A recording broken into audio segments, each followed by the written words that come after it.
welcome to another episode of the Woollentwine Fiber Studio Knitting Podcast. My name is Jule and I'm the dyer and maker behind Woollentwine Fiber Studio, which is a small creative space located here in northern Germany where I play with natural dyes and natural yarns. Today is actually a little bit of a change in scenery because I'm happy to announce that we finally moved our dye studio to the new place. I plan to record a dedicated episode on the whole renovation and studio journey because it has been quite a journey with a lot of ups and downs. But yeah, we're here and I'm really happy, and I thought to celebrate this new scenery and this new studio by recording another knitting episode. I don't know how many months it has been since I've last recorded one, but it's been way too long. So I thought I could maybe sit down for a while and also explore the new surrounding and how it works for videos. So here I am with a new episode on my knitting projects. Actually, over the past couple of months, it has not really been easy to record and also to show you my knitting because, to be honest, I just didn't have a lot of knitting to show because, with all the studio renovations and everything going on, it was pretty busy and I didn't really manage to knit a lot, to be honest. But now we've been on vacation for a while, and I had a bit more knitting time. By the way, if you hear any weird noises, we have the the local transport trains. They are going below the studio, so sometimes you might hear a weird kind of vibrating deep sound. That is because it's the public transport, and also we have construction outside, so I will do my very best to make the sound kind of doable. But if you light and sound adjustments over this episode, but I still hope it's going to be enjoyable for you and that you um, join me on rambling about my most recent knitting project. Um, I guess I'll just start out with showing you my finished objects, and then I will show you my in progress. The only issue I have right now is that I have a couple of finished objects that are still secret and that I cannot show because, as some of you might know, we're currently releasing sock boxes every month with the topic of our new sock yarn Ovis that I just recently released. And of course, I'm trying to test knit and sample knit every design that's coming out with the boxes. So don't want to give away too much too early, so I kind of, don't want to share too much. But what I can say is that they are all beautiful. So yeah, please excuse me. I have 2 pairs of finished socks that I cannot show you at the moment, but will do as soon as they are released. And I can already tell they're really beautiful. But speaking of Ovis and speaking of socks, one sock that I can show you is my finished sock of the designed by my friend Jenny of Koti Kotoni. And this design was part of the first sock box of the August box. So it is the corresponding design to her Ochra pullover that she designed in BFMSM DK, and it features this absolutely glorious cabling and rat stitches on the foot portion, and it looks absolutely beautiful worn. And it's actually a pretty clever design. It's toe up, so you start at the toes with some kind of magic cast on, and then you make your way to the fleagle heel and to the cuff. And I believe, if I'm not mistaken, there's also an option on how to work a German short row heel, but that one for my foot and how, I don't have a particularly high instep, but for my foot that turned out a bit too narrow. So I think, yeah, for people with a bit of a higher instep, the Fliegel heel option works really well. But yeah, this is the finished Ovis sock, and it is worked in our new sock yarn Ovis in the colorway Ceres, which I believe is actually still in stock at the moment. I'm not 100% sure, but I always try with every box release, I try to also dye the original colorway of the sock design in a slightly larger quantity, so in case you miss out on the boxes or you didn't really follow me when the box was released, you still have the chance to get the original colorway afterwards. But yeah, look at this beautiful detail that's above the heel. It's just a beautiful design. So yeah, this is, or these are my Ovis socks. I do have a second one of these, but I'm just showing you one because it's, you know, it's just a pair of socks. And yeah, this is the first finished object I can show you. And actually, the second one, you might laugh at me because the second one is actually a design by Jenny again. And I also have to be really honest, but it's not knit by myself, but by my mom, who constantly helps me work on samples and knits in our yarns so we can showcase them a bit better, despite me not necessarily having enough knitting time to showcase everything all the time. And this one was just cast off, I think she cast off yesterday. And I was hesitant on showing it to you in this podcast, but I thought because I don't have the other pairs of socks to show. Oh, is it getting really dark here? Let me check if I can brighten it up a little. I thought it's fair to maybe show this one to you to make up for the two pairs of socks that I can't show. So this is the almost finished but not blocked yet Lanes of Heart. And it's a shawl designed by Jenny of Boticotoni again. And this time we decided to pair our Ovis Sock yarn with our cloud silk mohair for this kind of really fluffy fabric. And I have to say, I mean, I already thought it might be a pretty combination, but the fabric of this is something so special. I don't know why it is, but it has this kind of, I mean, it's fluffy from the mohair, but it's still not rustic, but woolly in a way. I can imagine this would be incredibly warm, this fabric. And so I decided to probably cast on another work sweater for myself in this yarn combo soon, because yeah, I absolutely loved how this fabric turned out. And just so you know, I asked Mom what she has to share about this pattern when she was knitting it, and she said it's actually so addictive and that it's so fun to make that she's already planning on making another. So I guess that says a lot about it. It has these beautiful cables again, and these stitches that I don't really know what they're called, but I believe it's something like the shell stitch or so. I don't 100% know. I just know I used them in a pair of socks that I knitted quite a while ago. But yeah, this is the Lanes of Hearts, and knit in Ovis and Cloud held together in a still unnamed colorway. So if you have any suggestions, it's quite close to our colorway Oat, but also not quite it, because it's a slight bit more pinkish in undertone, I would say. So yeah, but it's a very wearable and versatile color, I feel. You know, I tend to gravitate towards neutrals usually, especially with knits that I want to wear myself. So this one, I think, is just the perfect kind of project for me.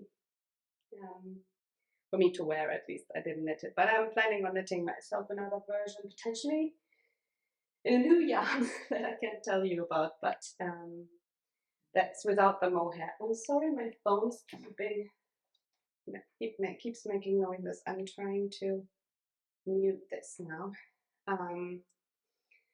But yeah, this is the finished object section so far, minus um, the socks that I recently knitted. But yeah, I hope you still enjoyed the two little pieces that I was able to show to you. And I really, really hope that with the new studio and how the setup is working at some point, I really hope to have a little more knitting time, because with how I can plan my dye days and everything, I really hope that I might be able to have a bit more knitting time every now and then. But let's see how that goes. It's also the start of the season, like the knitting season, so I guess that's an appropriate timing to find a bit more time for knitting again. So let's hope for that. Um, But yeah, I should also maybe mention with the new studio, a lot of you have been asking about a studio tour, and I'm planning on sharing that at some point. But the thing is that with how everything went, we had some water damage or moisture issues in one of the storage cellars that's actually right below this room. And the problem was that with the lack of the storage in this room that I actually planned to store a couple of things, it's a bit difficult to move everything here. So we kind of have the production moved in at this point, but not the like everything about packing and shipping yet. So with all I didn't really dare to put all the paper and all the paper boxes for packaging into that. It was moist before cellar, but now it's actually really dry and super hot because we are having those dehumidifiers running. And so I was really afraid to potentially damage something or something to happen with the cardboard boxes. So I kind of, didn't want to risk anything. But yeah, that is it about this little update. So the studio tour will happen at some point for sure. And it's also something I'm dreaming of, is to kind of open up more and showing more of the process now that I have an updated routine and everything. But it will take time for me to settle in, because everything is pretty new. And even though I'm experienced with dyeing yarn on a slightly larger scale by now, it's still pretty much a one-woman show with help from my mom. So, producing everything according to the dye schedule that I made for the season, and also adjusting with mentally, it will take a while until I will be able to really show you everything, because I really underestimated how everything will be mentally, because I'm absolutely over the moon with the fact that I was able to move after almost 6 months of renting this space without having moved in. But adjusting to everything, it just takes a while. I don't know how, it might be me, but it feels, I'm out of my comfort zone and out of my regular routine, and this kind of gives me anxiety, but it does require a bit more headspace at the moment than it used to do. So work is just a tiny bit more, it involves a tiny bit more thinking and optimizing, and I'm constantly trying to find the perfect way for us to work here at the new space. So long story short, it's pretty draining at some point for some reason, and I don't know when I will be able to fully, go with the flow and be fully settled. So the studio tour will happen at some point. I know a lot of you are asking for it, but it might take a little while until I will be able to do one. But when I'm speaking about this studio update and everything, I should maybe mention, or not mention, but I should give you maybe a general little life update because I mentioned it earlier, we went on vacation for the first time, I believe, in 5 years or so, like on a proper longer vacation than just a weekend. And before that, I really felt very, very drained and very, very, I don't know, I was very overworked, I guess. And I totally realized that how important rest is and how much energy it can give to allow yourself to take some time off and recharge the batteries. I tend to be a person that's usually like, oh no, I can manage, I can, I can work as hard as I want to, and it doesn't take a toll on me. But I realize it does, and especially with the first half of the year, that was pretty stressful with first searching for the studio, then renovating it, at the same time working on at our regular speed that I try to aim not to be slowed down too much. And it was pretty draining, and I realized how much I needed some off time at some point. So the vacation was lovely. We went to the southwest of Denmark and really enjoyed just 2 weeks of countryside and dipping into the Northern Sea every morning before the day started. So it was just absolutely lovely. And I was able to knit a lot. I mean, we had a couple of hot days where it was a bit, almost too hot to knit, but I was able to then work on some sock projects, which was pretty nice because, yeah, it would have been really hot otherwise. But I also started a slightly larger project, so um, I guess without further ado, let me jump into the work in progress section and show you what I've been working on vacation mainly. So the first work in progress I want to show to you all started out with a new yarn that I got delivered, and I'm not going to share too much about it yet because I'm still in the testing phase, but it will hopefully launch later this fall, or maybe beginning of winter, depending on how everything works. But it all started out with this little swatch that I made from it, and I absolutely fell in love with how it worked for a color work. I touched this yarn for the first time and I was like, okay, it's a little rustic and it feels very woolly, and I could already imagine how it would fill in any gaps in a color work when I first touched it. And so I thought I'd have to knit a color work sample out of this to thoroughly test how it would go for a color work.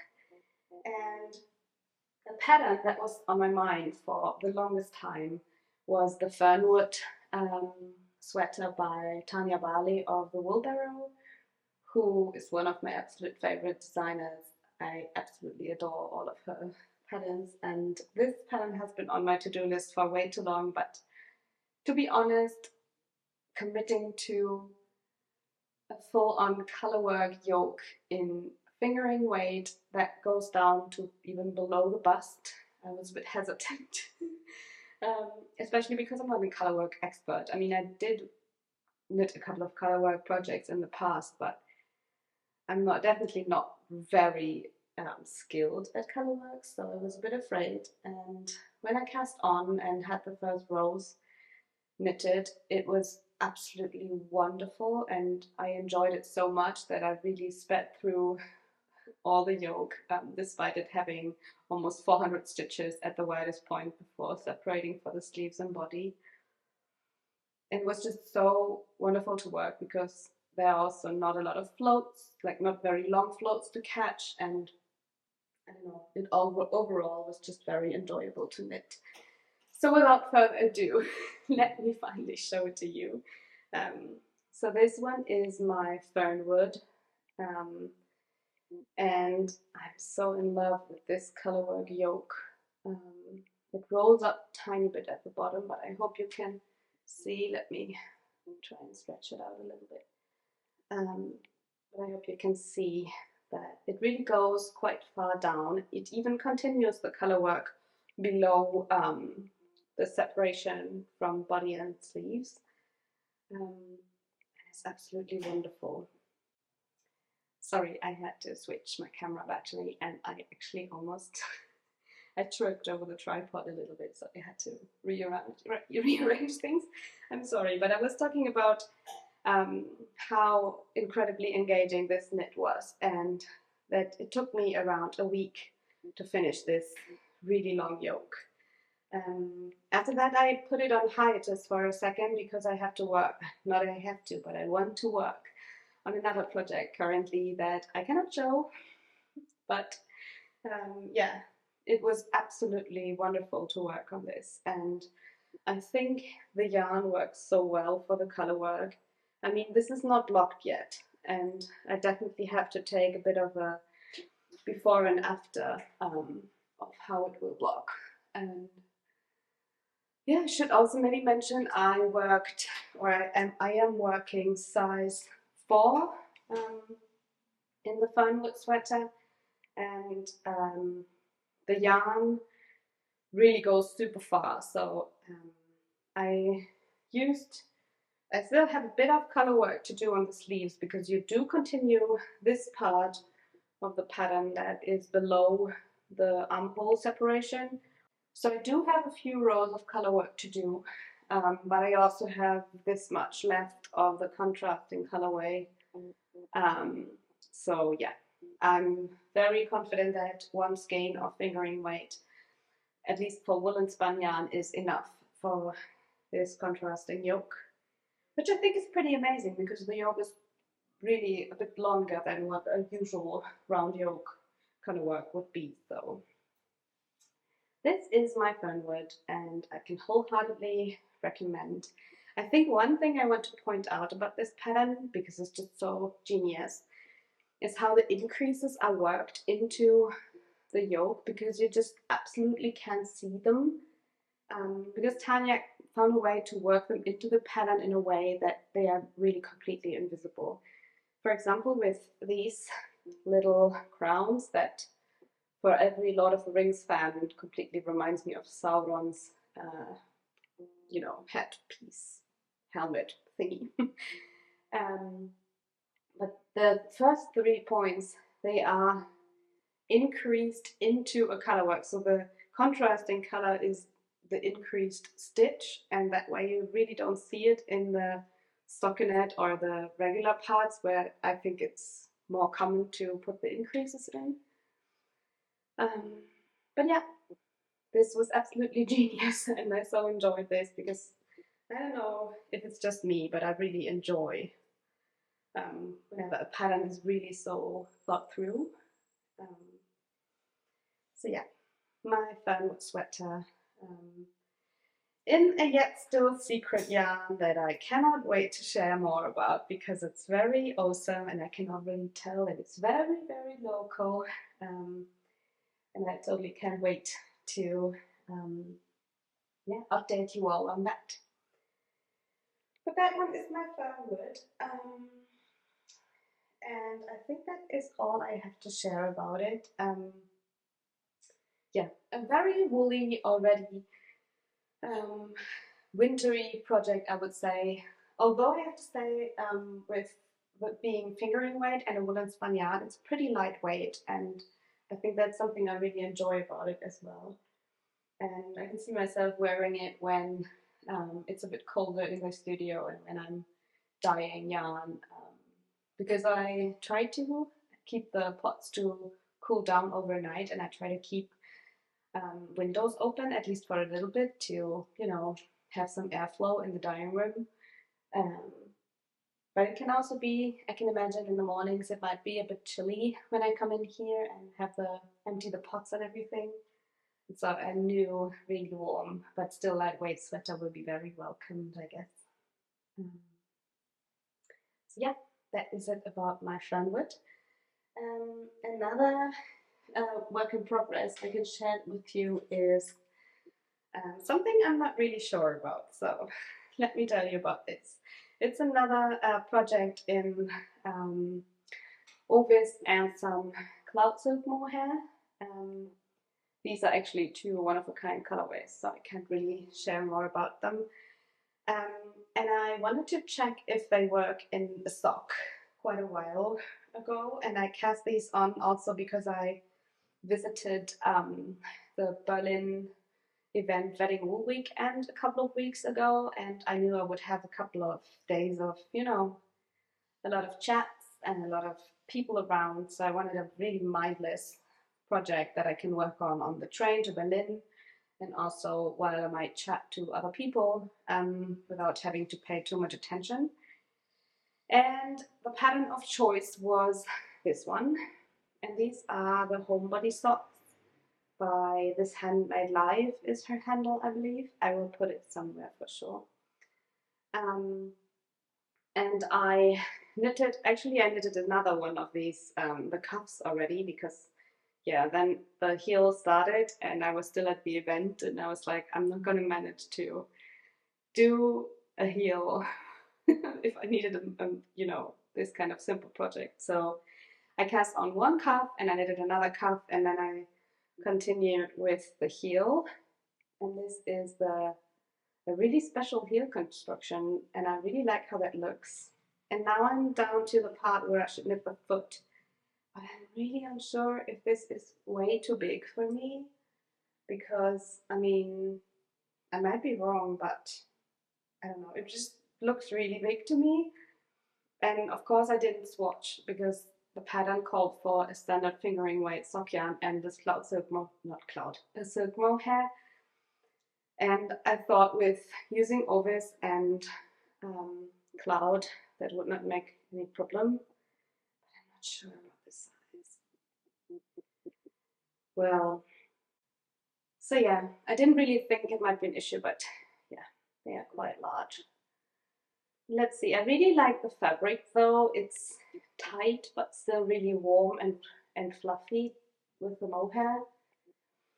And I also really like the pattern. I think it's called like a broken something rib, I don't know, but it's very simple to work and memorize, and just the perfect mindless project for whenever you might be a bit too much somewhere else with your head, like I was for this event, and you need something that's easy to work on. And yeah, I might update you on how the sizing will turn out once I finish this one, but so far I can really recommend the pattern, and it's really fun to work and very easy, so can definitely recommend.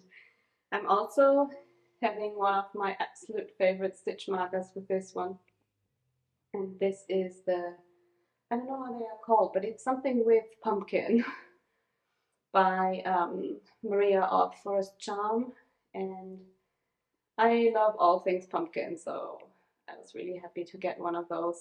I think last year, I believe. Well, but yeah, these are my homebody socks, and I can't wait to continue on them once I finish all my other sock projects that are on my list right now. I guess it has to do with releasing my own sock yarn that I'm now really feeling the sock projects. But yeah, I just can't seem to stop, you know, I just can't seem to stop knitting socks at the moment, so it's something I really enjoy at the moment. So let me continue with my last work in progress that I have to show to you today. So my last work in progress actually lives in this beautiful linen project bag by Mila of Payota Makes, all bought with my own money, so I'm not, you know, making paid advertisement here. I just absolutely love her bags and they are my favorite. And this project I actually started quite a while ago, but it has been put on a hiatus for a little bit, while I was working on some of the sock projects I told you about. But this one is my Nuplan shawl, and some of you might have seen this on in the video intro for our new yarn base that we launched this summer called Linen. This one was worked in linen 4-ply, which is the thinner version of this blend. It's 75% BFL and 25% natural linen fibers, and this was our first attempt at creating a summer yarn. This one is in the colorway Hawthorn, which is kind of like a very muted beigey pink, and it's a beautiful pattern with quite intricate lace motifs. I believe it will really pop once it locks, because you might not be able to see them in this state, but it has a lot of little bubbles, and I can imagine them to pop quite a bit once I lock it. I've just recently resumed on working on this one again, because it does require quite some headspace. The lace panel is not only worked on the like on the right side rows, but also on the wrong side rows, and so you really need to pay attention when you knit on this one. So it's more of, for me, this is more of a Sunday, cozy Sunday afternoon knitting project rather than an in-between dye breaks kind of daily project. But it's just really enjoyable to knit on, and it's one of those just one more row projects, if I may say so. So yeah, this was my Lupplan shawl by Sari Nordlund. I should maybe mention her. I'm sorry. I guess I'm a bit rusty with podcasting and all these things, but yeah, bear with me. I will get back into my rhythm, I hope. And it's actually inspired by blooming flowers, so I thought it's very beautiful and a nice summer knitting project. And while it's still quite warm here, I think it's also appropriate to work in this in September, when it's kind of late summer weather, I guess. But yeah, those are my projects so far. And I guess that is everything I have to share with you knitting-wise. I really hope to get back into the rhythm of podcasting again, because I thoroughly missed talking to you and showing you my progress on what I'm doing and sharing a bit more about what I'm up to. And I really hope I will get back to recording these episodes more often, now that I have the space and now that I can potentially find a bit more time in between dyeing breaks. Actually, I have my dye pots cooling down at the moment, so I was able to already finish my dye session and still find time to record a podcast episode. So I have high hopes. And now I want to include a little chatty section on my fall activity plans. I don't know if you're really into this, but I have a couple of things that I really want to do, or let's say 2 or 3 things that I really want to do, and I thought it might inspire you on your own fall plans, because I know we knitters are crazy about fall, at least most of us, I guess. And so I thought it's nice to share some ideas with you. So about my fall plans, I am crazy about this season. I think it's definitely my favorite season of the year. I mean, I do love winter as well, but fall is just something very special, I guess, when it starts to, the leaves start to change color and it's getting a little bit more chilly and cozy, and I just absolutely enjoy this season. So this year I really, really want to do something that is not really popular here in Germany as far as I know, but I want to visit a pumpkin farm. I know it's something that's probably very popular in the US and the UK, but here it's not really a thing. But I recently saw someone visiting one that's actually pretty close to where I live, just at the outskirts of Hamburg, and that's definitely something I want to do, because I just love pumpkins. I love everything with pumpkin. Like, I can eat everything pumpkin wise, mostly savory actually. I'm not really crazy about pumpkin spice. I know it might sound crazy to say this right now, but I don't know, it's also not really been a thing here. So I think only recently people and coffee shops have discovered the whole pumpkin spice thing, but I don't know if it's so much my thing. I mostly eat pumpkin savory actually, so let me know if you're interested in me sharing my favorite pumpkin recipes. because there are a couple of ones that I just absolutely love, and I make them every year so many times as soon as the pumpkin season hits. Um, but yeah, another activity I really want to do is more mushroom hunting. Christoph, my boyfriend, and I started looking for mushrooms for the first time last year, and we're very inexperienced still, but we're really trying to grow our knowledge about not pumpkins. You see, I'm crazy about pumpkins, about mushrooms, and I really hope I will be able to explore new ones. And we're very careful with eating them. We only eat one or two um, very, very easy to find and easy to be sure about varieties. But with all the other ones, I just really enjoy to take pictures of them and maybe consider, I have a book with all the mushroom varieties that are local to me, and I just enjoy to learn about the varieties and just, find out who they might be. And don't worry, I'm not gonna pick anything that I'm not 100% sure about. So I only pick two varieties that I'm really 100% sure about. Everything else I just love to learn about, and I just find it so inspiring. And taking walks in the woods and looking for some mushrooms has been something I've been thoroughly enjoying last year. So I'm so looking forward to this season to fully start and to go mushroom hunting again. So yeah, that is the plan. These are two activities I'm planning. Another activity I have been really looking forward to for fall is sewing again, because with the new studio and having a bit more space to also store a couple of my craft supplies, I really hope to pick up my sewing again. I want to make myself a coat out of a woolen fabric that I actually bought last year already, and I have the pattern ready. I even cut the pieces out already, but I haven't managed, time-wise, I didn't manage to sew it last year, so I really hope to take that back on this year.